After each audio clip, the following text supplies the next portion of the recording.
Este é um vídeo em que nós vamos introduzir o método dos deslocamentos. O método dos deslocamentos é o segundo método básico da análise de estruturas. Nós já vimos o método das forças, aplicado a pórticos e grelhas.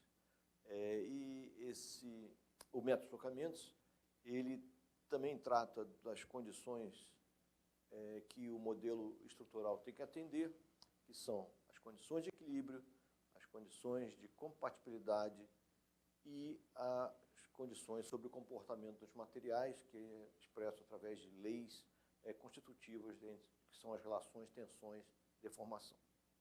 O método dos deslocamentos, ele ataca a análise de estruturas, ele aborda a maneira como se consideram esses três grupos de condições, no sentido inverso ao que é feito no método das forças. No método das forças, a gente considera primeiro condições de equilíbrio, depois as leis constitutivas dos materiais e, finalmente, condições de compatibilidade. No método das forças, as equações finais são equações de compatibilidade. No método de deslocamento se dá no sentido inverso. Primeiro, nós consideramos as condições de compatibilidade, depois nós consideramos as leis constitutivas dos materiais e, no final, nós consideramos as condições de equilíbrio. As equações finais do método de deslocamentos são equações de equilíbrio.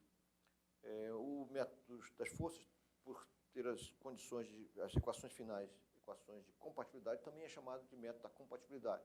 E o método de deslocamentos, por ter as equações finais de equilíbrio, também é chamado método do equilíbrio. Esse vídeo que nós vamos iniciar é o primeiro da série de vídeos do método de deslocamentos. Ele é um vídeo introdutório, ele vai mostrar todos os conceitos do método, como é que se dá a superposição de casos básicos em que se chega no final ao sistema de equações de equilíbrio do problema. Então, continuando, esse vídeo é uma introdução ao método do deslocamento. Vou mostrar os principais conceitos da metodologia de análise por esse método. Nós sempre temos que atender, na análise de estruturas, um grupo de condições matemáticas e físicas para resolver o problema. No caso do método dos deslocamentos, nós seguimos uma certa ordem de introdução dessas condições. Então, primeiro, as condições que nós temos que atender são sempre condições de equilíbrio, que pode ser global ou local, no sentido que pode ser qualquer porção isolada de um modelo estrutural, por exemplo, um nó, uma barra. Então, sempre nós temos que satisfazer isso. A estrutura como um todo, ou qualquer nó, qualquer barra, tem de satisfazer condições de equilíbrio. No caso, equilíbrio estático, nós estamos tratando de um problema estático, sem vibrações, por exemplo. O outro grupo de condições que nós temos que atender é o grupo das condições de compatibilidade. Na verdade, a maneira simplificada de dizer condições de compatibilidade entre deslocamentos e deformações. As condições de compatibilidade são condições geométricas que garantem que o modelo permanecerá contínuo quando ele se deforma e satisfazendo as hipóteses adotadas para os vínculos de apoio. Então, você pode dividir as condições de compatibilidade em dois tipos. A compatibilidade externa, que é com respeito aos vínculos de apoio externos, e a continuidade interna, que é o que tem que ser satisfeita, uma condição de continuidade, ou seja, que não vai haver nenhuma abertura de vazios ou sobreposição de material do ponto de vista geométrico, tanto entre as barras quanto no interior das barras. O terceiro grupo de condições que nós temos que atender são as hipóteses adotadas sobre o comportamento dos materiais, são as chamadas leis constitutivas, relações entre tensões e deformações. Isso é análise de estruturas, isso é como se nós tivéssemos um bolo, e esses são os ingredientes do bolo. O método dos deslocamentos, ele utiliza esses ingredientes uma sequência, que é a sequência oposta à sequência do método das forças. Então, a ideia básica do método é determinar, dentro dos conjuntos de soluções em deslocamentos que satisfazem as condições de compatibilidade, qual das soluções faz com que as condições de equilíbrio também fiquem satisfeitas. Exatamente o inverso do que era no método das forças. Tá? Então, a gente vê que o método de deslocamentos ele parte da compatibilidade para se chegar no equilíbrio. As equações finais do método de deslocamento são equações de equilíbrio. A metodologia adotada para se atingir isso é superpor uma série de soluções cinematicamente determinadas, ou seja, que são configurações deformadas conhecidas. Esses são os casos básicos dessa superposição. Esses casos básicos satisfazem as condições de compatibilidade da estrutura em todos eles, para obter uma solução final que também satisfaz as condições de equilíbrio. Então, a gente vai usar superposição de casos básicos. Eu vou adotar aqui um exemplo muito simples para explicar essa metodologia. Esse exemplo aqui é um pórtico com duas barras, uma barra horizontal e uma inclinada, com 3 nós, tem 2 engastes, são os nós extremos, e o nó central. O material adotado assume-se que é um comportamento linear elástico, nós não estamos vendo nenhum limite de resistência aqui do material, a gente está admitindo que esse material é infinitamente resistente, ou seja, é óbvio que os deslocamentos têm que ser pequenos para que a gente fique, para que o material trabalhe nessa fase linear elástica. O parâmetro que nós temos do material é o chamado módulo de elasticidade, que é a relação entre tensão normal, a seção transversal, e a deformação normal. O sigma, tensão, é igual a E, módulo de elasticidade, vezes epsilon. É uma relação linear que é dada por esse parâmetro, módulo de elasticidade. É necessário a gente considerar esse parâmetro. Nós temos um modelo reticulado, ou seja, um modelo de barras, os elementos estruturais são representados por linhas, mas a tridimensionalidade da barra ela é representada por propriedades da seção transversal. No caso, nós temos a área da seção transversal, que é esse parâmetro A, e o valor está indicado aí em metro quadrado, é um valor pequeno quando a gente utiliza metro quadrado, na ordem de 10 a menos 2 metros quadrados, e a outra propriedade geométrica da seção transversal é o momento de inércia, que tem unidade de distância à quarta potência, metro quarta potência.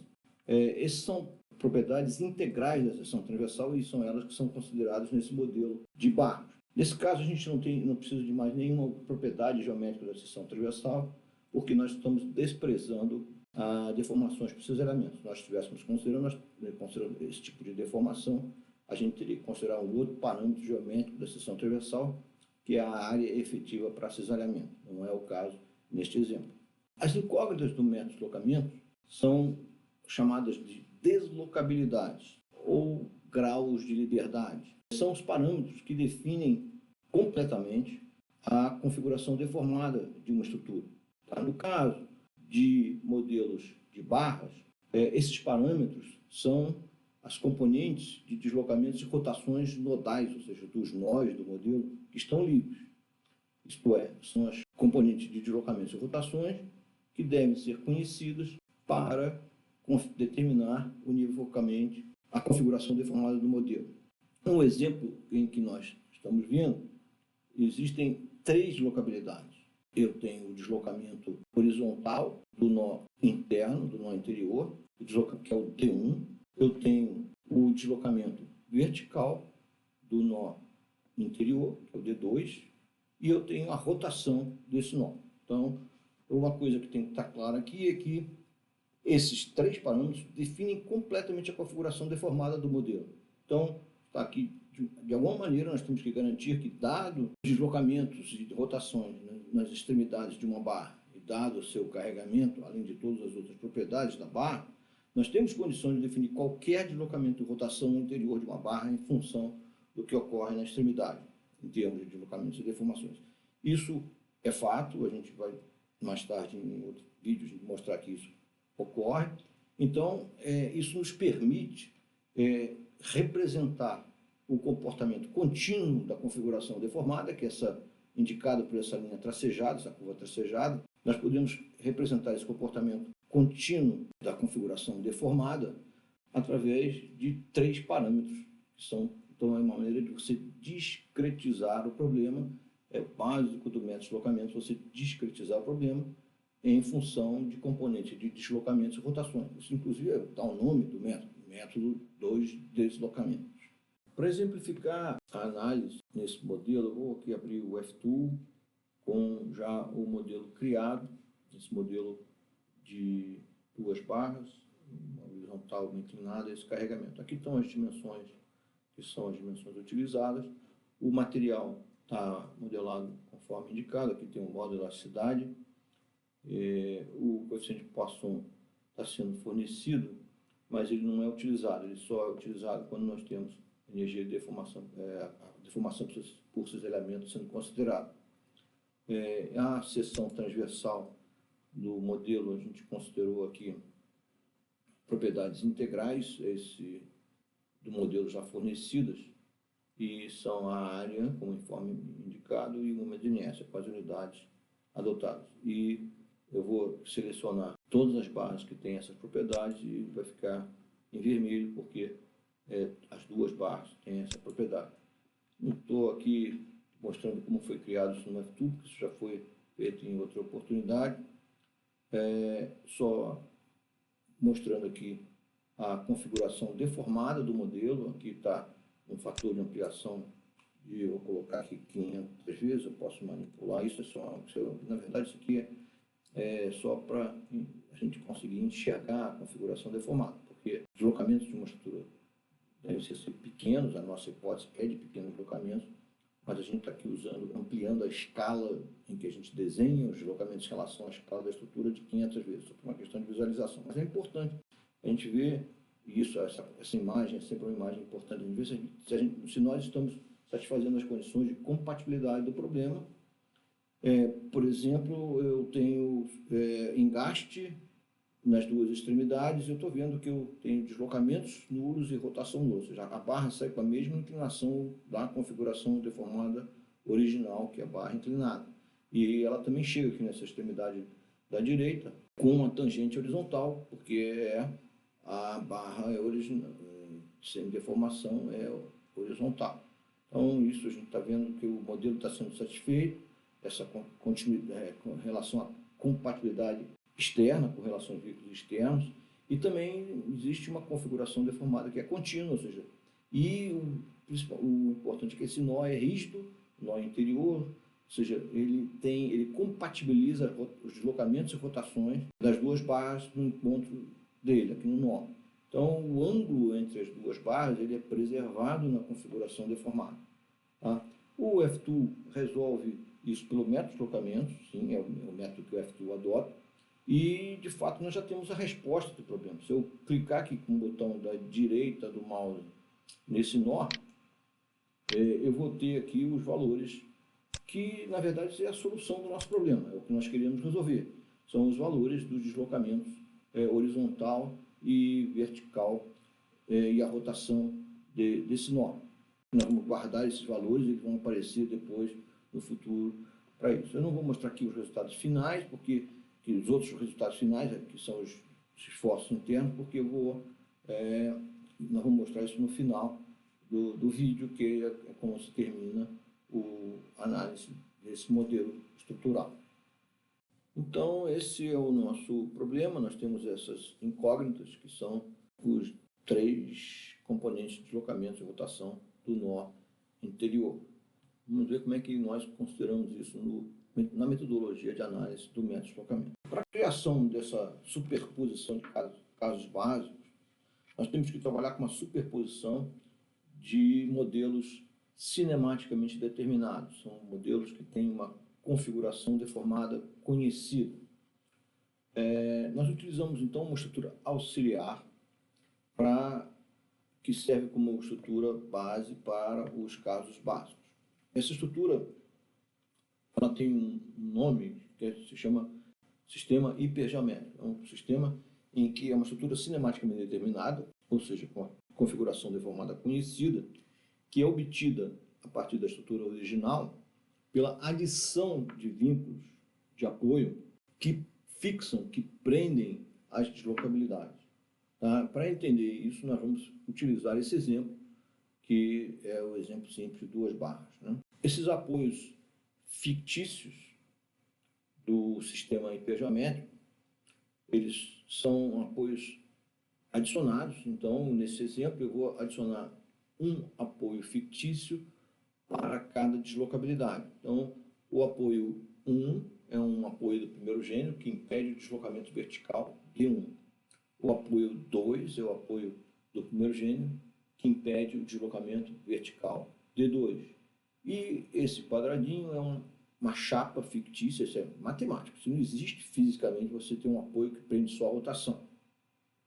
Mas aqui uma abstração matemática, que é uma chapa fictícia que fixa a rotação D3 do nó. Tá? Então, este é a metodologia. Primeiro, nós identificamos as deslocabilidades e criamos um modelo auxiliar chamado sistema hipergeométrico, que tem apoios fictícios que vão prender todas as deslocabilidades. O que a gente tem no sistema hipergeométrico é uma estrutura que está completamente engastada. O nó central ele ficou completamente engastado, mas nós vamos usar essa estrutura para impor as configurações deformadas que são cinematicamente determinadas dos casos básicos. Mostrando aqui no F-Tool como que se cria esse modelo hipergeométrico. Na verdade, é muito simples. O que nós temos é que introduzir apoios fictícios nesse caso, porque os apoios originais são esses dois engastes aqui do problema. Nós vamos introduzir apoios. Aqui eu vou para o menu de support conditions, de suporte, e sempre no método de deslocamentos, todos os nós são completamente engastados. Tá? Então, o que eu faço? Eu fixo o deslocamento na direção X, fixo o deslocamento na direção Y e fixo a rotação em torno do eixo Z, que é o eixo perpendicular ao plano.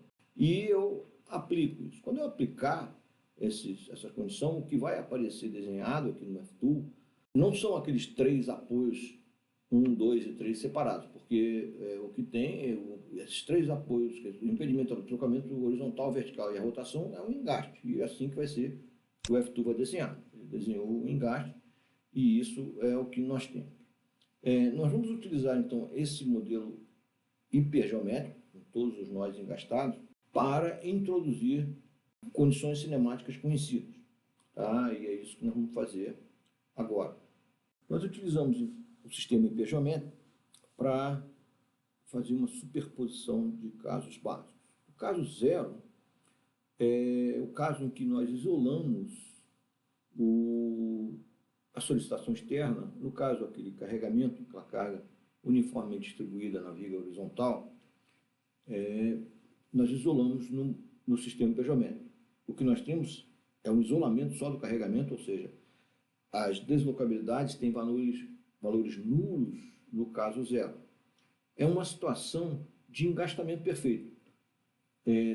No caso zero, todos os nós estão engastados e as barras são solicitadas por carregamentos. Poderíamos ter também, nesse caso, nesse exemplar não temos, cargas que são aplicadas diretamente nos nós, mas o caso zero também consideraria essa situação. Eu vou mostrar esse caso, então, no F-Tool, como é que a gente obtém os resultados. Esse caso zero aqui no F-Tool, nós vimos que essa situação de engastamento perfeito ela é observada quando nós desenhamos a configuração deformada do modelo no caso zero. Tá? Então, eu tenho aqui essa configuração deformada em que é uma situação de engastamento. Você vê que a barra que está descarregada, ela não tem nenhuma deformação. Somente a barra carregada tem uma deformação. E é uma deformação de uma situação de engastamento perfeito. Nós temos tabelados todas essas soluções de engastamento perfeito de barras. Isso, quando nós vamos ver como se resolve manualmente o método, a gente precisa dessas informações de reações de engastamento perfeito, de barras isoladas, tabeladas. Na verdade, o programa de computador também tem isso tabelado internamente, e é assim que ele resolve.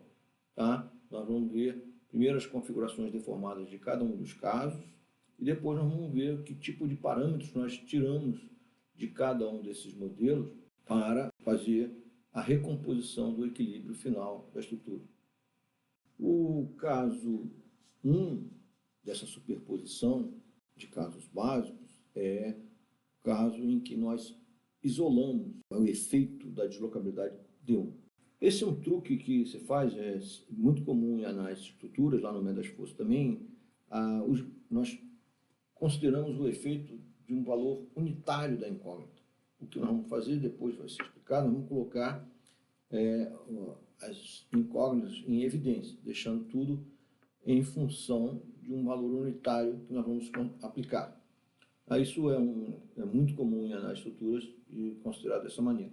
Depois nós vamos ver que parâmetros que a gente tira de cada um desses casos.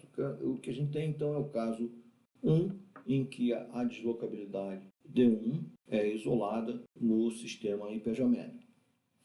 Vou criar aqui no F2 esse caso 1, em que nós vamos isolar o efeito unitário da deslocabilidade D1, que é o deslocamento horizontal do nó interior.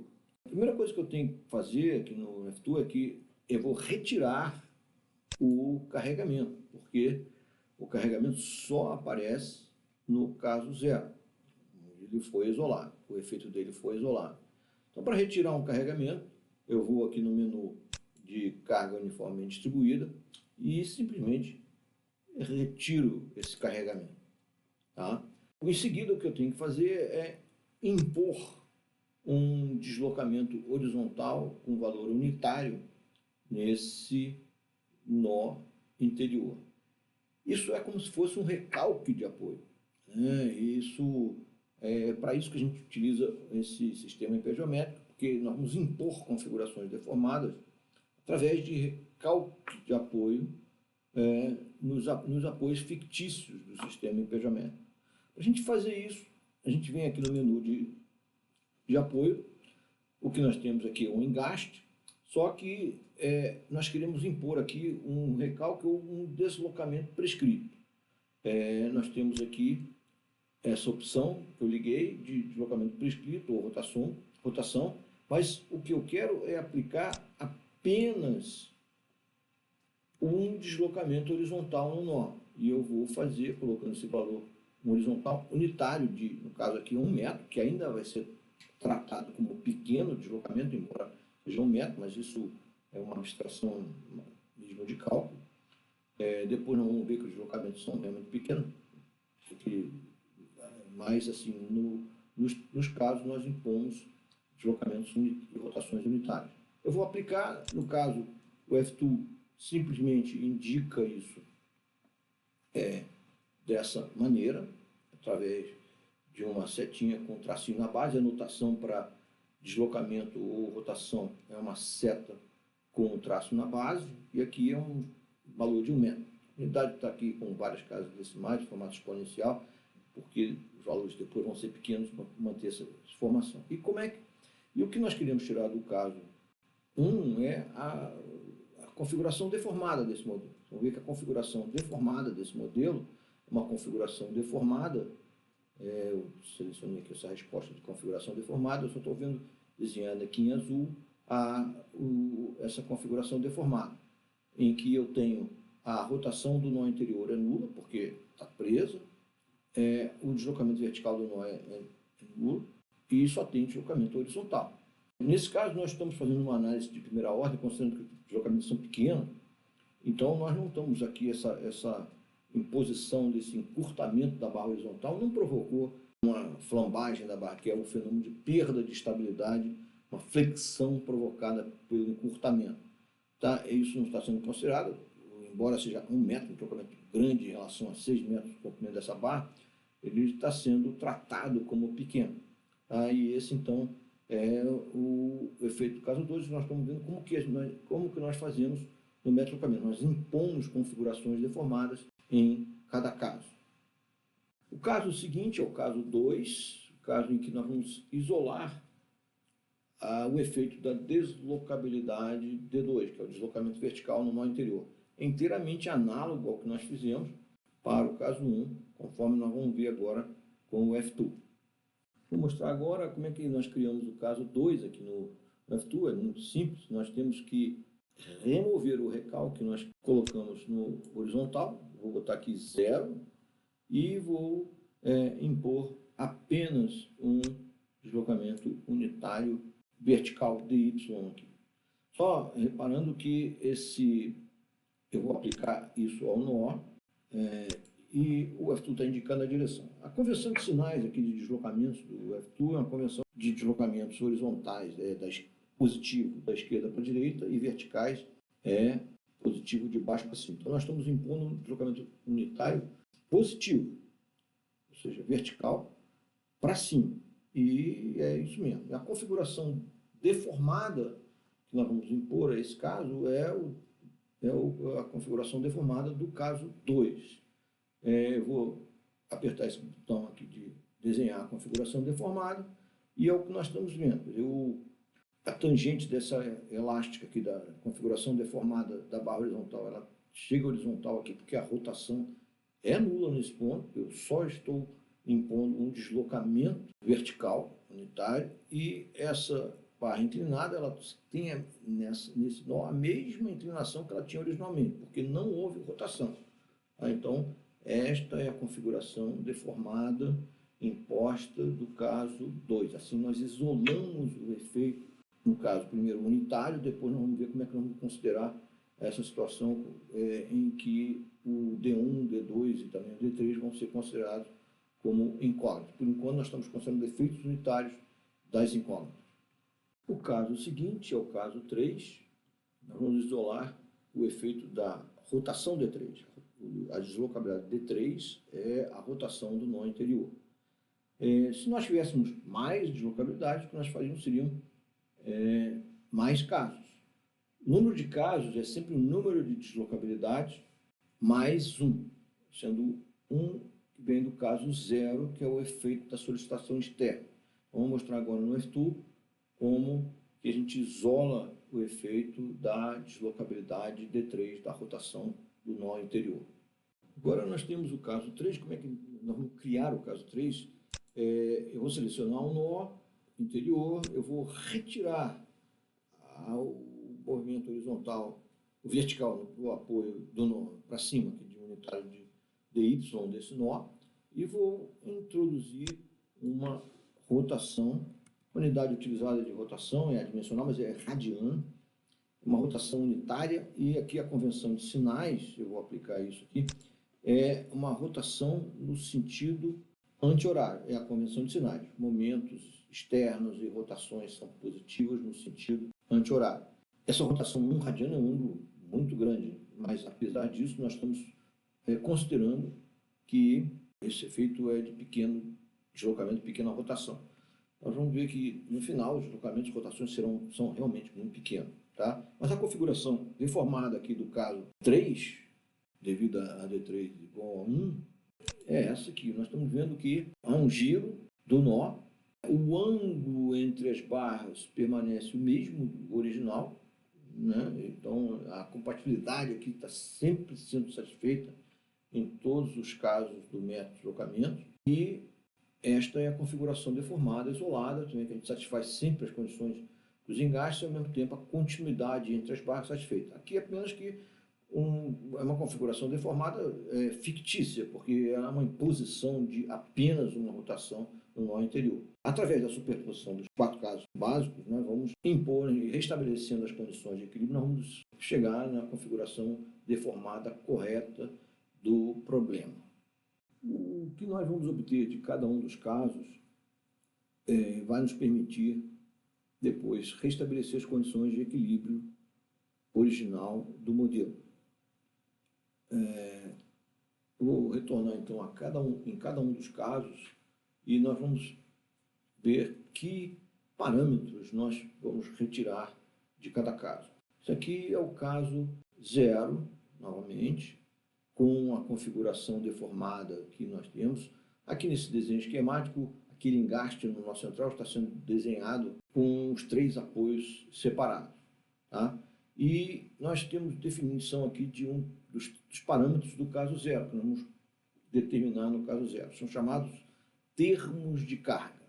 Os termos de carga são, na verdade, reações de engastamento perfeito nos apoios fictícios do sistema hipergeométrico. Tá? Então, os termos de carga têm um nome, é um coeficiente beta I0, sendo I o índice relacionado ao número da deslocabilidade. Então, o beta 1,0, o beta 2,0, o beta 3,0 são as reações nos apoios fictícios do sistema hipergeométrico, os apoios que foram inseridos na criação do sistema hipergeométrico, que são os apoios que não existem na estrutura original. Tá? Então, os termos de carga são essas reações. Reação beta I0, reação no apoio fictício associado à deslocabilidade DI, para equilibrar o sistema hipergeométrico quando atua a solicitação externa, isoladamente, no caso zero, e quando a gente tem as deslocabilidades com valores nulos. Por isso que são reações de engastamento. É um caso de uma situação de engastamento perfeito, em que se tem a solicitação externa aplicada. A maneira como se determinam os termos de carga, nós vamos ver mais tarde, mais adiante, tá? Isso, na verdade, é bem simples. Nós vamos utilizar tabelas que vêm das reações de engastamento perfeito de barras isoladas, que são tabeladas, mas por hora é para entender fisicamente o que está acontecendo. Tá? O que nós queremos determinar no caso zero, e nos demais casos, daqui a pouco vamos ver isso também, são as reações, as forças que são introduzidas, forças e momentos são introduzidos pelos apoios fictícios do sistema hipergeométrico. Essas forças são espúrias, elas não pertencem à estrutura original, e na superposição de efeitos nós vamos zerar isso. Eu só vou mostrar agora no F2 como é que nós calculamos isso. Simplesmente determinar as reações de apoio lá no F2. Eu já resgatei novamente o caso zero, que é o caso em que nós temos a solicitação externa. Eu retirei aqui as linhas de cota só para ficar mais limpo o desenho, e esse aqui é o arquivo caso zero, né? E o que eu vou obter do caso zero são as reações nos apoios fictícios, são os termos de carga. No F2 eu posso mostrar as reações, eu posso calcular com essa opção aqui de reações e valores. Tá? Eu também posso calcular sempre clicando com o botão da direita do mouse aqui, na área aqui lateral aparecem os valores. Mas eu vou visualizar a configuração deformada do caso zero. A diferença agora é que não tem o desenho, não tem as linhas de cota e tem esses valores aqui, que talvez eles estejam com números pequenos. Eu vou aumentar o tamanho do texto aqui só para que a gente possa ver aqui o valor, que são esses valores dos termos de carga. Se eu estiver interessado realmente em obter os valores dos termos de carga com sinal, porque o F2 ele desenha fisicamente o sentido físico das reações, no caso são positivos, mas é melhor eu clicar com o botão da direita do mouse aqui no nó e eu tenho exatamente os valores dos termos de carga. E isso, então, nos dá aqueles valores que nós vimos o termo de carga beta 1,0 é zero, a reação é zero. O termo de carga beta 2,0 é 15 kN, que é para cima, e o termo de carga beta 3,0 é 15 kN menos. É isso que nós vimos já lá, mas assim, aqui eu estou mostrando que o F2 calculou para a gente os termos de carga. No caso em que a gente resolve manualmente o problema, vamos aprender como isso é determinado. São tabelas de reações de engastamento de barras isoladas carregadas por diversos tipos de carregamento. O F2 tem exatamente esse tipo de tabela internamente. Tá? Mas é isso que nós obtemos aqui do caso zero, que são os termos de carga.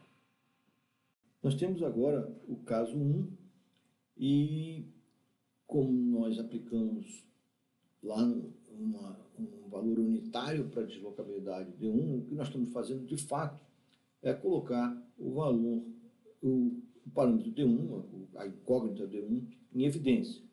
Isso é utilizado em diversas situações de análise de estruturas, é considerar um valor unitário e deixando em evidência o valor da incógnita.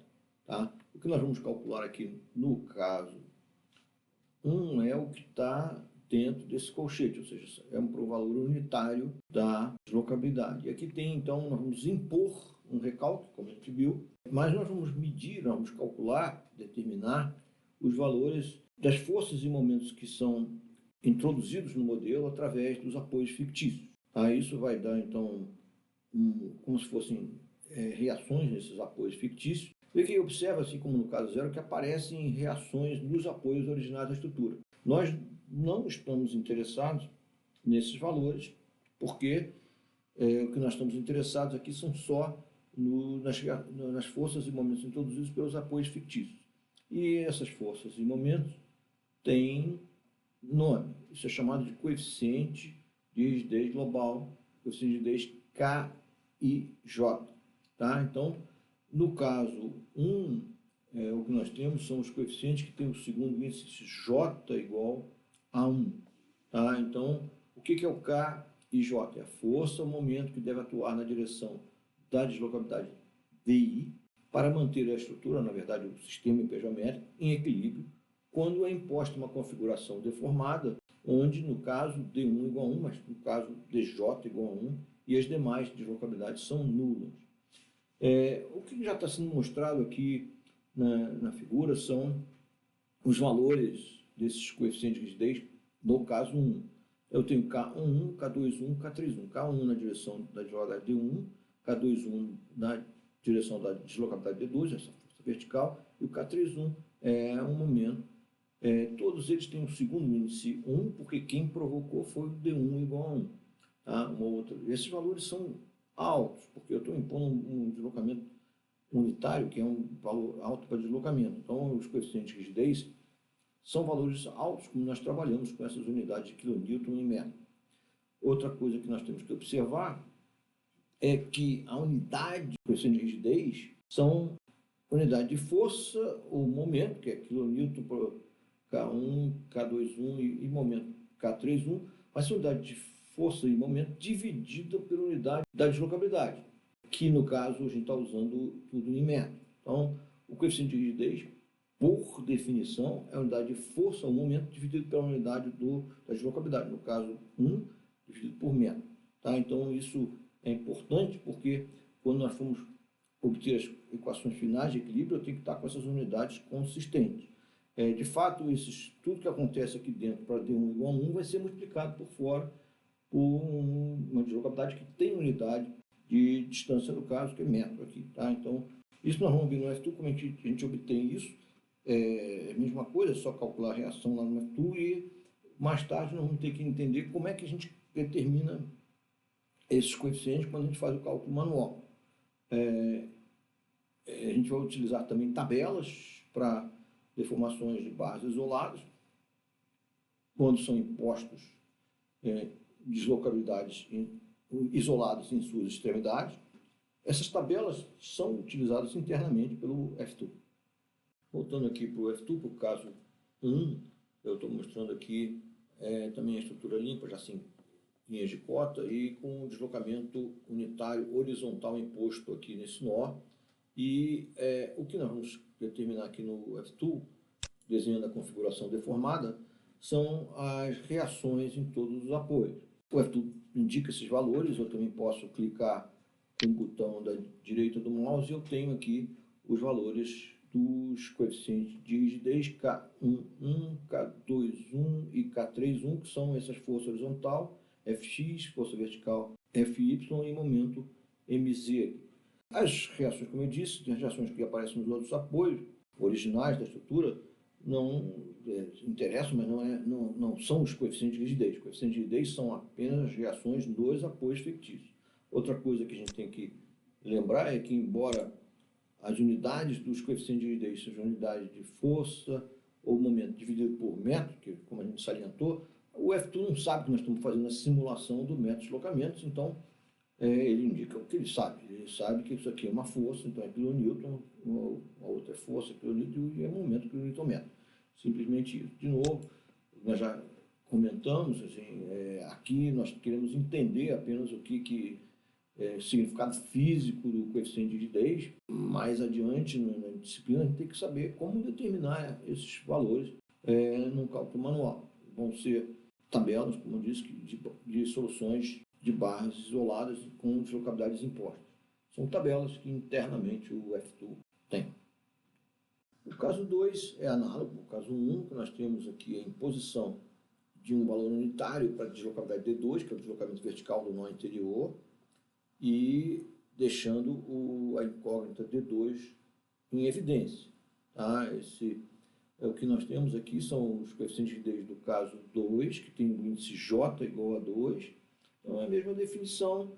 A força no momento que deve atuar na direção de DI, ou seja, DI D1, D2, D3, para manter a estrutura, o sistema empejométrico em equilíbrio quando é imposta uma configuração deformada, onde D2 é igual, o J aqui é igual a 2. No caso 2 tem um J igual a 2. Os índices J são todos 2 e as demais deslocabilidades são nulas, ou seja, a gente está impondo apenas a deslocabilidade D2.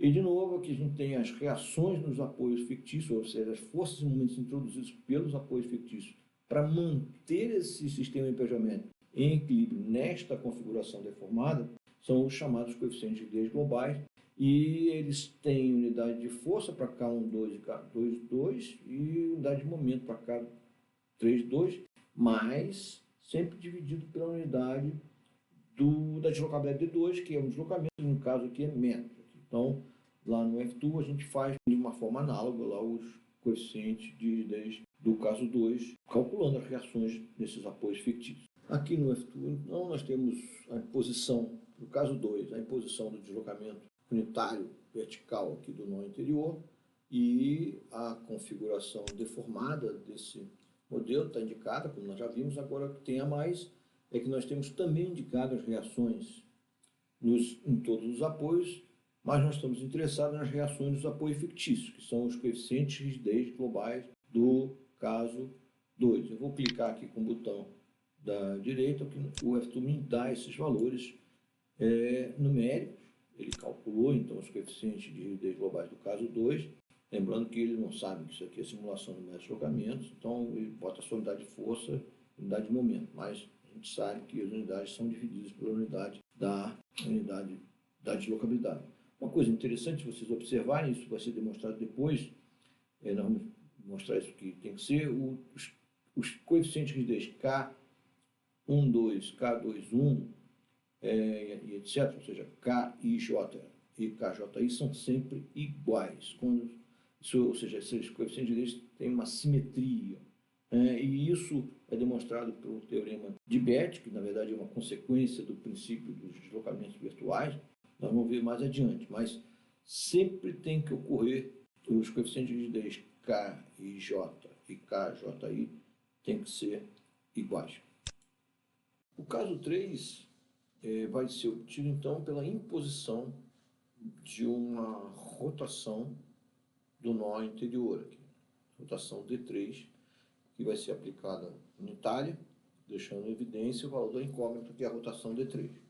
Da mesma maneira que nós fizemos nos casos anteriores, nós temos coeficientes de rigidez globais do caso 3, que são os coeficientes K13, K23 e K33. Sempre o último índice é o índice do caso, que é o J. E as forças e momentos que são introduzidas para equilibrar o modelo nesta configuração deformada, que é imposta, sempre assim, a gente impõe uma configuração deformada e verifica quais são as forças que são necessárias para garantir o equilíbrio do modelo, do sistema empejométrico, no caso, com esta configuração deformada imposta. E nós vamos calcular as forças que são introduzidas através dos apoios fictícios do sistema empejométrico, que são espúrias da estrutura, são forças que nós vamos depois, na superposição, zerar. Essas forças são forças e momentos divididas pela unidade da deslocabilidade, que no caso, rotação radiana. Tá? Então, inteiramente análogo que a gente fez, só agora para os K13, K23 e K33. Nós vamos ver agora no F2 como ele determina esses valores.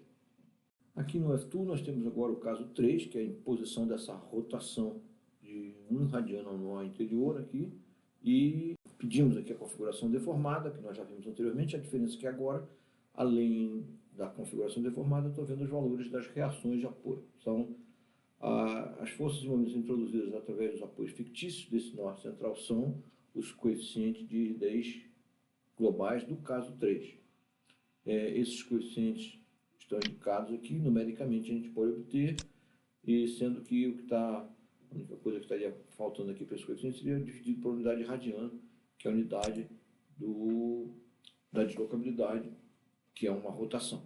Então, foi isso que nós calculamos aqui no F3. Nós fizemos isso para o caso 0, caso 1, caso 2 e caso 3, nós sempre determinando as forças e momentos introduzidos pelos apoios fictícios, que são forças que não existem na estrutura original, e na superposição dos 3 casos nós vamos zerar essas forças e momentos.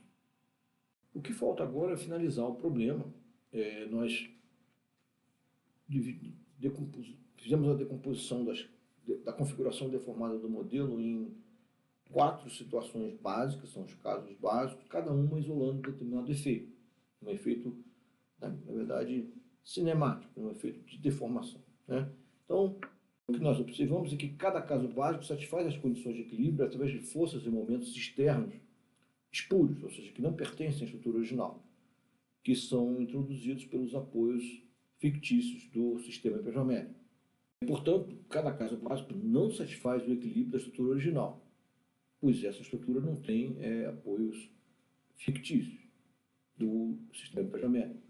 As equações finais, então, do método são equações de equilíbrio expressas em termos de deslocabilidade. Essas equações elas recompõem as condições de equilíbrio da estrutura original, violada nos casos básicos. E nós vamos, então, zerar ou anular na superposição os efeitos dos apoios fictícios. Tá? Como é que isso é feito?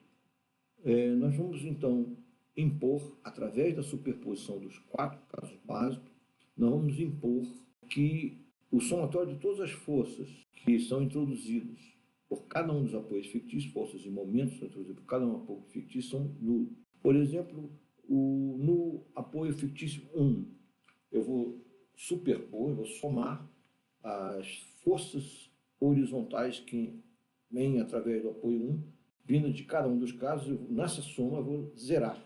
Então, o que eu tenho aqui é um somatório das forças externas horizontais que atuam no nó anterior. Beta 10 é a força no apoio fictício 1 do caso 0.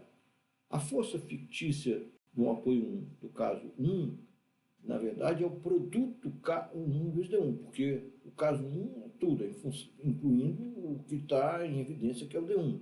Então, aqui eu tenho o produto K1 é provocado por D1 com valor unitário, vezes o valor de D1, que é a incógnita do problema. Tá? Até isso agora a gente vê por que a unidade do coeficiente de rigidez tem que ser a unidade do termo de carga dividida pela unidade da deslocabilidade. Tá? Porque senão eu não poderia somar quilonewton com quilonewton. O produto K1 vezes D1 tem que dar quilonewton para poder somar com quilonewton, que é a unidade do termo de carga. O efeito do caso 2 é a mesma coisa. Eu tenho K12 vezes D2. O efeito final do K12 é o produto, K12 vezes D2. De novo, o K12 tem que ter a unidade de força dividido pela unidade da deslocabilidade D2, e assim eu posso somar quilonewton com quilonewton com quilonewton. Já o efeito do caso 3 é K13 vezes D3. A unidade do K13 é quilonewton por radiano, porque vai multiplicar D3, que é em radianos, e pode ter que dar quilonewton. Tá? Então, eu tenho aqui uma equação de equilíbrio, dizendo que as forças que atuam na direção horizontal, no caso, no apoio fictício 1, são nulas. Tá? Isso é uma equação de equilíbrio que tem como incógnitas as deslocabilidades. A mesma coisa para o apoio fictício 2. Nós vamos zerar na superposição todas as forças verticais que atuam no interior, vindas do apoio fictício 2. O apoio 2 não existe, né? Estrutura original. E é a mesma coisa, né? As observações sobre as unidades são as mesmas, só que eu estou somando agora todos os índices que têm o índice I igual a 2, que é todas as forças que aparecem na direção vertical, na direção de D2. Então, é beta 2, 0, mais K2, 1 vezes D1, mais K2, 2 vezes D2, mais K2, 3 vezes D3, igual a 0. Nós estamos impondo isso. Isso é uma equação de equilíbrio, uma imposição de equilíbrio.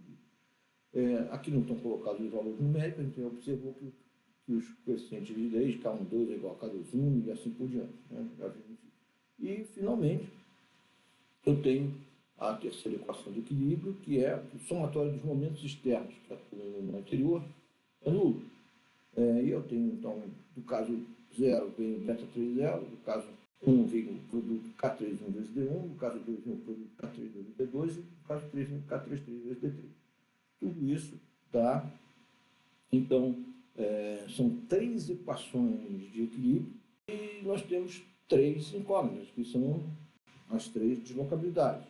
Isso dá, então, um sistema de equações de equilíbrio, que são o sistema final do método de deslocamento do sistema de equações de equilíbrio, por isso que é chamado também de método do equilíbrio, né? Porque as equações finais são equações de equilíbrio, e a resolução desse sistema resulta, obviamente, dos valores que nós já tínhamos calculado. Na verdade, o F2 usou este método para calcular essas deslocabilidades que nós obtivemos lá no começo do vídeo.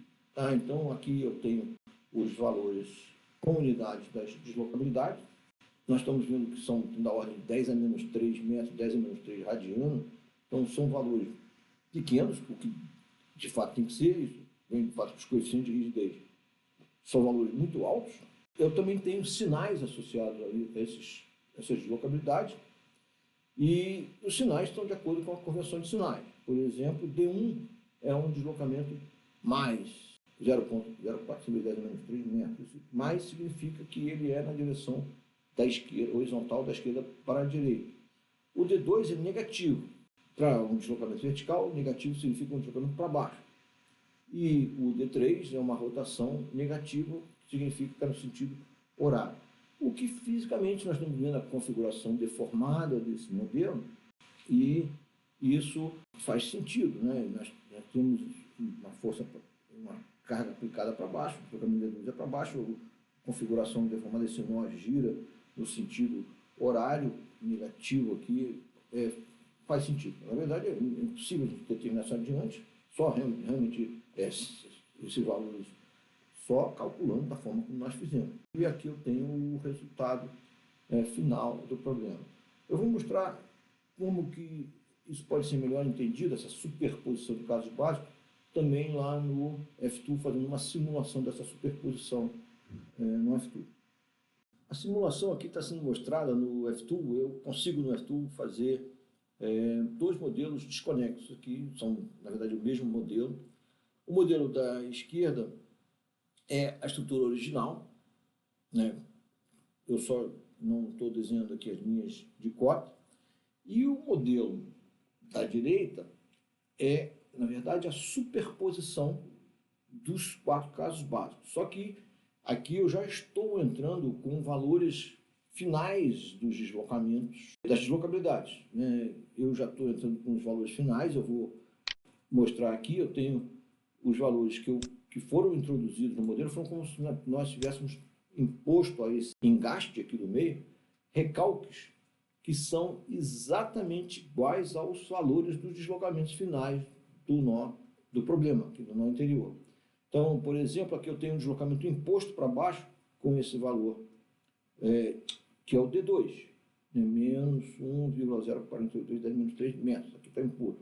Ou então eu tenho esse deslocamento horizontal positivo de 4,0540 vezes 10 menos 4 metros, que é o que a gente obteve antes, né?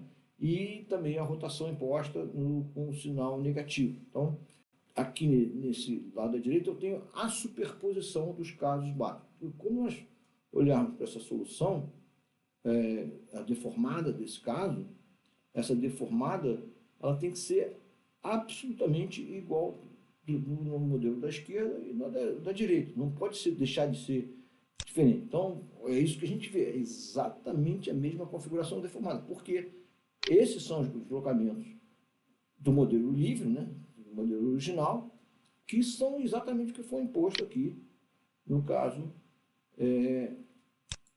Ou seja, a solução, na verdade, é uma solução de superposição de configurações deformadas. É assim que internamente o F-Tool está resolvendo. Se você olhar aqui, você também pode obter momentos normais. Eu vou cortando isso aqui, diagrama de esforço, mas eu vou falar disso agora em seguida. O problema não termina, a solução do problema não termina com a determinação dos valores das deslocabilidades da configuração deformada. Nós também estamos interessados na distribuição de esforços internos na estrutura. E a forma como isso é feito é através da mesma superposição de casos básicos. Não foi mostrado aqui em nenhum instante os diagramas de esforços internos de cada caso básico, mas quando nós fazemos o cálculo manual, e internamente o F-Tool também faz isso, nós calculamos, determinamos os valores dos momentos fletores, dos esforços cortantes, dos esforços normais, em todas as barras, em cada um dos casos básicos. Então, e eu utilizo a superposição de efeitos do método de deslocamento para também obter os diagramas finais de esforços internos. Por exemplo, diagrama de momento fletor, que é esse que está sendo mostrado aqui do lado. Eu obtenho o diagrama final de momentos fletores, superpondo o diagrama do caso zero, que é uma situação de engastamento perfeito, aquela barra carregada, mais o produto diagrama M1, que é o diagrama associado ao caso 1, para D1 igual a 1, eu multiplico isso pelo valor de D1 que a gente calculou. Aqui isso tudo nós já temos calculado já os valores da deslocabilidade. Então vamos fazer a superposição, é uma soma ponderada aqui pelos valores da deslocabilidade. Mais o M2D2, mais o M3D3, e nós fazemos isso para todos os esforços internos. No caso, como é um pórtico plano, nós temos 3 esforços internos, momentos fletores, esforços cortantes e esforços normais. Vou só exemplificar isso lá no F-Tool. Essa unidade aqui do momento, o diagrama do momento é kN/m, o diagrama de momentos finais, que é o que nós estamos interessados. Nós estamos interessados nos diagramas finais, além da configuração deformada, que já sai diretamente como resposta final lá das equações de equilíbrio. Então, os esforços internos aqui a gente obtém no F-Tool, usando aqui também essa simulação aqui da superposição versus estrutura original. Então, o diagrama de momento, aquilo que foi mostrado, você vê que a gente tem exatamente o mesmo resultado. Aqui é o modelo engastado aqui no início, só que por recálculos como se fossem, que tem exatamente os mesmos valores das deslocabilidades do problema original. Então, a gente vê que o equilíbrio de momentos aqui no nó fica satisfeito. Nós estamos realmente... Por que o equilíbrio de momentos fica satisfeito? Porque nós não temos nenhum momento externo atuando aqui no nó, porque nós zeramos esse momento lá naquela terceira equação de equilíbrio. E a gente zerou todas as forças externas que atuam. Você vê que não existe nenhuma força, se eu clicar aqui com o valor das reações de apoio são nulos, porque nós impusemos dessa maneira, que não existem forças externas nesse apoio, que é exatamente o que acontece na estrutura original. Não existe força em momento externo aqui nesse nó interior. Eu tenho, então, respostas para momentos fletores, como está indicado aqui, a unidade kN/m, e eu tenho diagrama de esforço normal, que o F-Tool está dando aqui em kN, você vê que são absolutamente igual, e o diagrama de esforço cortante nas barras. Quer dizer, foi só para a gente entender como é que o método dos deslocamentos funciona. Esse foi o primeiro vídeo da série de vídeos sobre o método de deslocamento. Foi uma introdução ao método de deslocamento. O objetivo aqui foi entender como se procede a metodologia de análise pelo método de deslocamento. Nós definimos o que seriam as incógnitas, que são as deslocabilidades, que são os parâmetros que definem a configuração deformada de um modelo estrutural, e nós criamos uma estrutura auxiliar, que é chamada de sistema empejométrico, que é uma estrutura que fixa, que prende todas essas deslocabilidades. Ela é utilizada como estrutura auxiliar nos casos básicos da superposição de casos do método de deslocamento. através do sistema de emparejamento, nós introduzimos as condições cinemáticas determinadas, né, para cada caso básico, né? E nós temos que, em cada caso, calcular as forças e momentos que são introduzidos pelos apoios fictícios que são introduzidos na criação desse sistema de emparejamento.